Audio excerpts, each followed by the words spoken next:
নমস্কার, আমি প্রথম অধ্যায়ের তৃতীয় শ্লোকটা আজ পাঠ করে শোনাচ্ছি।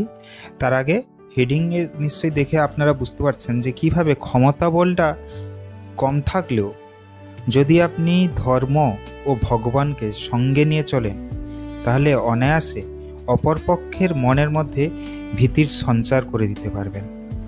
তো এটা পুরোটা জানতে হলে বা যেটা গীতা আমাদের শিখেছে এটা যদি আমরা ফলো করি তাহলে কিভাবে এটা করতে হবে সেটা পুরোটা শুনলে বুঝতে পারবেন।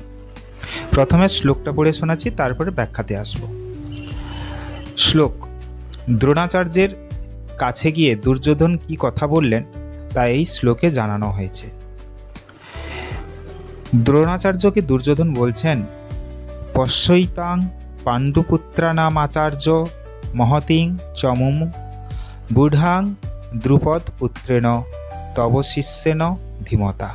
অর্থাৎ, হে আচার্যদেব, আপনার ধীমান শিষ্য দ্রুপদ পুত্র ধৃষ্টদ্যুম্ন কর্তৃক রচিত ব্যূহে অবস্থিত এই বিশাল সৈন্যবাহিনীকে লক্ষ্য করুন। এবারে আসছি ব্যাখ্যাতে। দ্রোণকে আচার্য বলে কেন সম্বোধন করলেন? কারণ দ্রোণাচার্য কৌরব ও পাণ্ডবদের গুরু। শাস্ত্রবিদ্যা শিক্ষা প্রদানকারী হয় দ্রোণাচার্য সকলেরই গুরু। তাই বলছেন, দ্রোণাচার্যকে দুর্যোধন বলছেন, আপনার কারুর প্রতি পক্ষপাতিত্ব করা উচিত নয়। আপনি এত সরল যে আপনাকে হত্যা করার উদ্দেশ্যে জন্মগ্রহণ করেছেন যে ধৃষ্টদ্যুম্ন, তাকে আপনিই শাস্ত্রবিদ্যা শিখিয়েছেন। অপরপক্ষে আপনার শিষ্য ধৃষ্টদ্যুম্ন এতই চতুর যে সে আপনাকে হত্যা করার জন্যই আপনার কাছে শাস্ত্রবিদ্যা শিক্ষা গ্রহণ করেছে। দেখুন কিভাবে দ্রোণাচার্যকে উনি কিভাবে মোটিভেট করছেন। এরপর বলছেন, আপনাকে বধ করার উদ্দেশ্যে রাজা দ্রুপদ জাজ এবং উপজাজ নামক ব্রাহ্মণদের সহায়তায় যজ্ঞ করেছিলেন, তাতে ধৃষ্টদ্যুম্নের জন্ম হয়েছে। তাহলে ধৃষ্টদ্যুম্ন কীভাবে জন্মেছিল না, রাজা দ্রুপদ জাজ এবং উপজাজ নামক ব্রাহ্মণদের সাহায্যে যে যজ্ঞ করেছিলেন সেখানেই ধৃষ্টদ্যুম্নের জন্ম হয়েছিল। এবং সেই ধৃষ্টদ্যুম্নকে এনেছিলেন এই কারণেই যে দ্রোণাচার্যকে হত্যা করার জন্য। ক্লিয়ার? এখন বলছেন যে সেই দ্রুপদ পুত্র ধৃষ্টদ্যুম্ন আপনার সম্মুখে প্রতিপক্ষের সেনাপতি রূপে দণ্ডায়মান।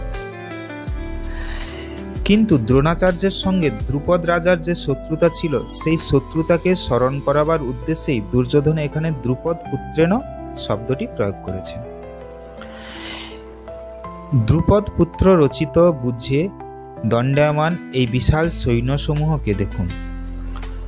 অর্থাৎ যে পাণ্ডবগণ অতি স্নেহভাজন, সেই পাণ্ডবগণ আপনার বিপক্ষে বিশেষভাবে আপনারই হত্যাকাঙ্ক্ষী দ্রুপদ পুত্রকে সেনাপতি নির্বাচন করে ব্যূহ রচনার অধিকার দিয়েছে। যদি পাণ্ডবগণ আপনাকে শ্রদ্ধা করত তাহলে যে ব্যক্তি আপনাকে বধ করার জন্য উৎসুক তাকে তাদের সেনাদলে সেনাপতি হিসেবে নির্বাচন করত না, এতটা অধিকার তাকে দিত না। কিন্তু সব কিছু জেনেও ওরা ধৃষ্টদ্যুম্নকেই সেনাপতি পদে বসিয়েছে। এখানে একটা জিনিস জেনে রাখা উচিত, কৌরব সেনাদের যা বাহুবল ছিল বা হাতি, রথ, ঘোড়া, পদাতিক সৈন্য যা ছিল তার এক অংশ ছিল পাণ্ডবদের।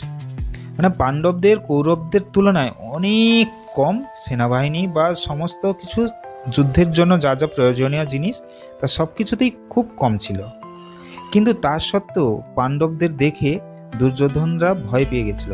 এই কারণ তারা এমনভাবে সজ্জিত হয়েছিল এবং তাদের কাছে স্বয়ং ভগবান শ্রীকৃষ্ণের সাপোর্ট ছিল এবং তারা ধর্মের পথে এগিয়েছিল। তাই এই কারণেই দুর্যোধনের মনে একটা ভয়ের সঞ্চার ঘটেছিল। আবার অপরপক্ষে পাণ্ডবদের সবার মধ্যে কিন্তু একটাই এক মত অবলম্বী ছিল, অর্থাৎ তারা সবার মতটাই ছিল এক। যদি সবার আলাদা আলাদা মত হতো তাহলে কিন্তু তাদের মানসিক বল কমে যেত। কিন্তু যেহেতু সবার একটাই উদ্দেশ্য এবং তাদের সবার মত একই ছিল। সেক্ষেত্রে পাণ্ডবদের অল্প সংখ্যক সৈন্য ও শক্তি থাকায়ও তাদেরকে দেখে ভয় পেয়ে গেছিল দুর্যোধন। এই জন্যই পাণ্ডব সৈন্যদের দেখিয়ে দুর্যোধন দ্রোণাচার্যকে জানাতে চেয়েছেন যে যুদ্ধের সময় পাণ্ডব সেনা সংখ্যা অল্প দেখে তিনি যেন এদের কম না মনে করেন এবং বিশেষ শক্তি ও সাবধানতা সহকারে যেন তিনি যুদ্ধ করেন। পাণ্ডবদের যিনি সেনাপতি তিনিও দ্রোণাচার্যেরই শিষ্য, কাজেই তাকে হারানো তার পক্ষে খুব বেশি কিছু নয়। এই বলে দ্রোণাচার্যকে পাণ্ডবদের বিরুদ্ধে মোটিভেট করার চেষ্টা করছে দুর্যোধন। নমস্কার।